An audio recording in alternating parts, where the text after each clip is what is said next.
Assalamualaikum warahmatullahi wabarakatuh. Salam M7. Kembali di channel Eko M7 Barokah kita bertemu. Semoga kita semuanya sehat selalu. Amin ya robbal alamin. Sobat M7 semuanya, kesempatan video kali ini kita akan membahas materi tentang kritik seni rupa. Ketika diperkenalkan pada kritik seni, banyak orang mengaitkan kata kritik dengan konotasi negatifnya. Namun, kritik seni di sini tidak mengacu pada konotasi negatif tersebut. Kritik yang baik adalah tanggapan yang tidak hanya mencari kesalahan, tetapi juga memperlihatkan keunggulan dan menunjukkan kemungkinan-kemungkinan yang diambil untuk memperbaiki kesalahan gagasan yang dikritik tersebut. Pengertian kritik seni rupa adalah mempelajari kekurangan dan kelebihan dari suatu karya seni rupa dengan memberikan alasan berdasarkan berbagai analisa dan pengkajian. Kelebihan dan kekurangan itu dipergunakan dalam bermacam hal, terutama sebagai bahan untuk mengetahui kualitas dari sebuah karya. Tanggapan yang disampaikan oleh seorang kritikus ternama akan sangat mempengaruhi persepsi apresiator terhadap kualitas sebuah karya seni, sehingga dapat mempengaruhi penilaian harga terhadap karya seni tersebut.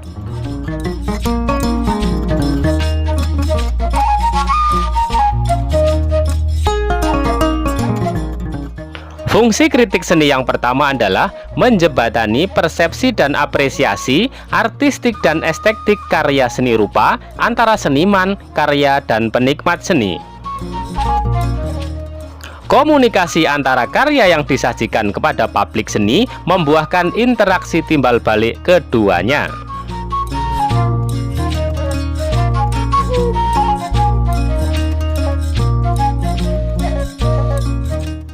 Fungsi kritik seni yang kedua adalah sebagai dua mata panah yang saling dibutuhkan, baik oleh seniman maupun penikmat.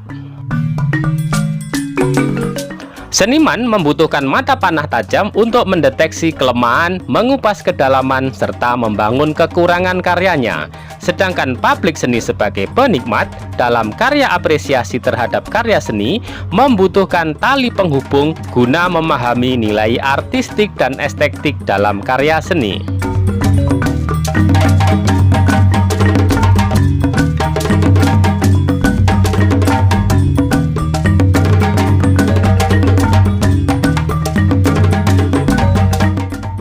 Jenis kritik yang pertama adalah kritik populer.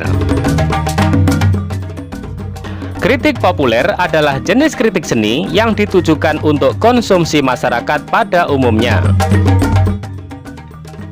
Tanggapan yang disampaikan melalui jenis kritik ini bersifat pengenalan karya secara umum. Dalam tulisan kritik populer, biasanya dipergunakan bahasa dan istilah sederhana yang mudah dipahami oleh masyarakat luas.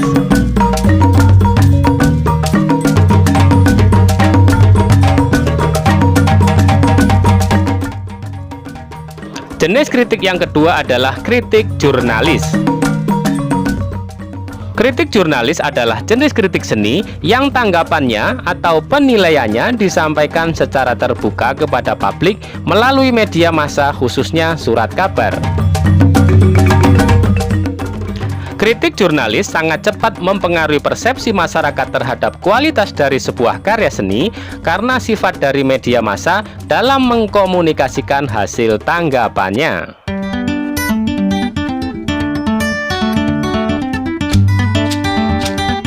Jenis kritik yang ketiga adalah kritik keilmuan. Kritik keilmuan merupakan jenis kritik yang bersifat akademis dan memerlukan wawasan, pengetahuan, kemampuan, dan kepekaan yang tinggi untuk menanggapi sebuah karya seni. Kritik jenis ini umumnya disampaikan oleh seorang kritikus yang sudah teruji kepakarannya dalam bidang seni rupa dan seni pada umumnya. Kritik yang disampaikan mengikuti kaidah atau metodologi kritis secara akademis. Hasil tanggapan melalui kritik keilmuan seringkali dijadikan referensi bagi para penulis karya ilmiah lain atau kolektor, kurator, galeri, dan institusi seni yang lainnya.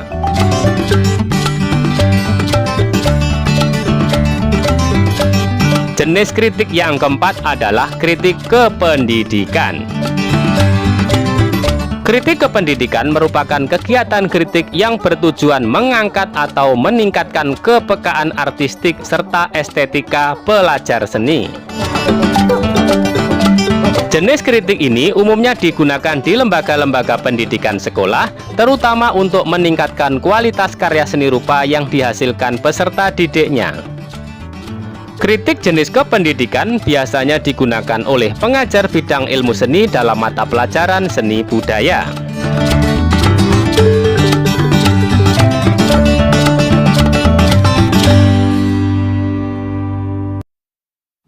Bentuk kritik seni yang pertama adalah kritik formalistik.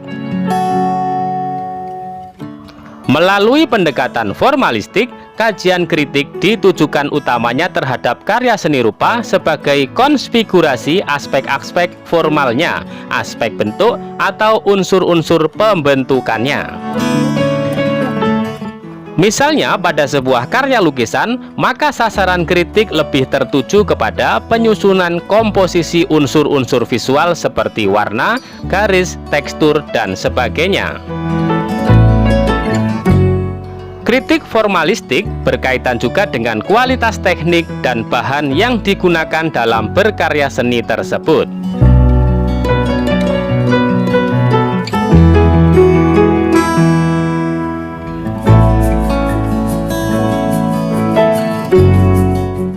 Bentuk kritik seni yang kedua adalah kritik ekspresivistik.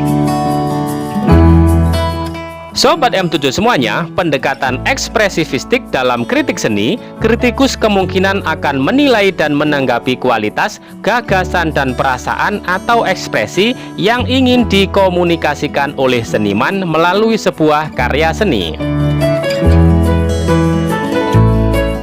Kegiatan kritik ekspresivistik umumnya menanggapi kesesuaian antara keterkaitan judul, tema, isi, dan visualisasi objek-objek yang ditampilkan dalam sebuah karya.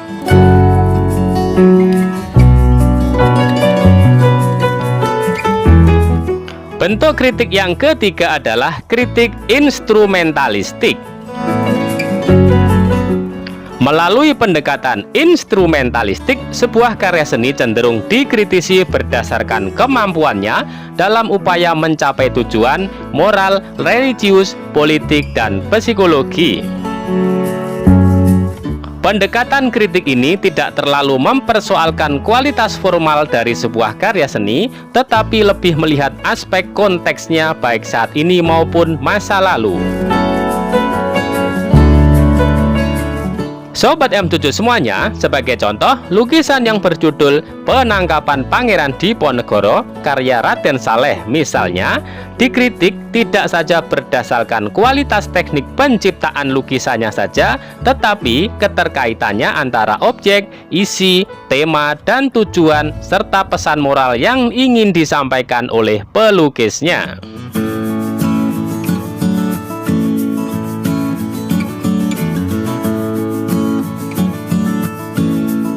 Tahapan yang pertama adalah deskripsi. Deskripsi adalah tahapan dalam kritik untuk memperhatikan, menemukan berbagai unsur terkecil dalam seni rupa, mencatat dan mendeskripsikan segala sesuatu yang dilihat apa adanya tanpa berusaha melakukan analisis atau mengambil kesimpulan terlebih dahulu. Dalam tahap deskripsi ini meliputi media, ukuran, warna, tekstur, lokasi, dan tanggal pembuatan karya seni tersebut. Tahapan yang kedua adalah analisis formal. Analisis formal adalah tahapan dalam kritik karya seni untuk menelusuri sebuah karya seni berdasarkan struktur formal atau unsur-unsur pembentuknya. Pada tahap ini, seorang kritikus harus memahami unsur-unsur seni rupa dan prinsip-prinsip seni rupa. Tahapan yang ketiga adalah interpretasi.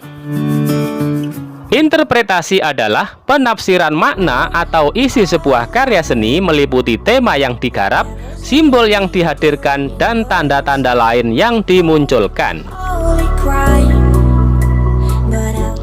Penafsiran ini sangat terbuka sifatnya, dipengaruhi sudut pandang dan wawasan kritikusnya.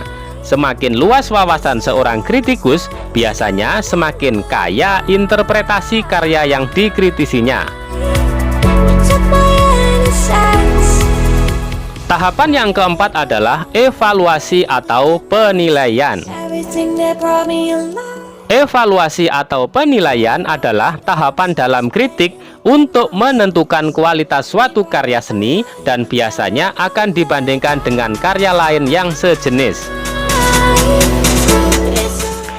Menilai sebuah karya berarti memberi penilaian dalam kaitannya dengan karya lain, dan tentu saja mempertimbangkan aspek yang sangat penting dari seni visual, yaitu orisinalitasnya. Tahapan yang kelima adalah berpikir kritis. Landasan keilmuan dan pengetahuan yang relevan akan membantu kritikus dalam mengupas persoalan karya seni rupa. Misalnya, sejarah seni rupa, ilmu sejarah akan memberikan jalan wawasan tentang waktu dan ruang kekaryaan seni rupa. Dengan mempelajari perkembangan seni rupa di setiap pelosok dunia, maka luas bahan sebagai dasar pemikiran dan acuan arah perbandingan menjadi seorang kritikus.